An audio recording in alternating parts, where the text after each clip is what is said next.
and welcome back to the North Somerset Educational Psychology Service online training library. Today we're going to look at some specific strategies and resources that we can use to support children and young people that have working memory difficulties. Before watching this video, please watch our video which introduces the topic of working memory, including what we mean by working memory, how it's involved in day-to-day classroom learning, and how we can assess and identify working memory difficulties. As we introduced in that video, there are 4 steps in the pyramid of learning support for working memory difficulties, and our introductory video covers step 1, which is about identifying a student or group of students in our classroom that have difficulties with working memory, using either direct assessment, observation, or a young person's self-reporting. This video will include a focus on the next 3 building blocks, including how we can reduce demands on working memory through our design of learning tasks and teaching habits, how we can provide memory aids which helpfully reduce the load on students' working memory, and how we can teach useful techniques which help students store important information in their short and long-term memory banks. So, let's start at step 2 on our learning support pyramid, which is about reducing working memory demands in the classroom. And we have 5 key aspects of task design which teachers and support staff can use to reduce the potential for overloading students' working memory and causing task failures. Throughout this video, we'll look at different types of learning support and give some examples of applying them in a classroom setting. A guide covering all of these steps, with some examples for teaching staff and links to the free resources we mentioned in this video, can be downloaded from the EPS resource library on the North Somerset Council website, which you can find on your preferred search engine. So, the first key aspect of reducing working memory demands is about making connections. And this is all about providing links between the current activity and students' existing knowledge and skills. The purpose of this is to limit the introduction of too many new or different variables in our lessons.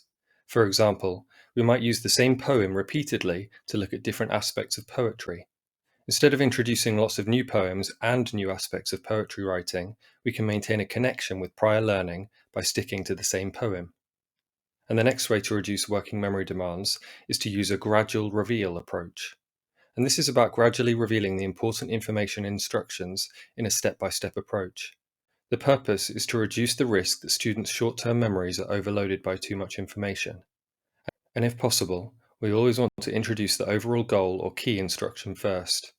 For example, we might start with the overall purpose of the task and then introduce instructions as step 1, step 2, step 3, and so on. The third example of reducing working memory demands is known as dual coding, and this means presenting information in a variety of formats, including written text, images, sounds, and video. For example, we might introduce a new concept like the water cycle using a combination of a flowchart diagram, a written list of the steps involved, plus a documentary with audio commentary. The fourth example of reducing working memory demands is to use real-life examples, which means relating new topics and concepts to knowledge that students have already secured, for example, earlier learning or examples from everyday life.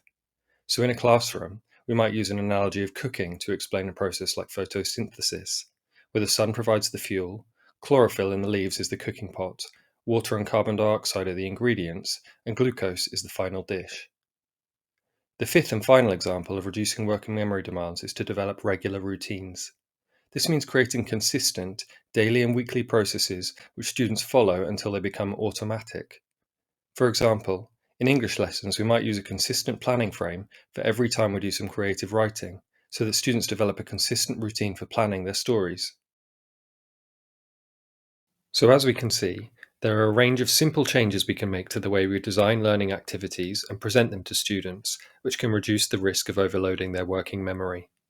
In particular, we can help students remember important information by making connections with prior learning, revealing instructions in a step-by-step process, dual coding information with pictures, sounds, and text, developing regular automatic routines, and using real-life examples.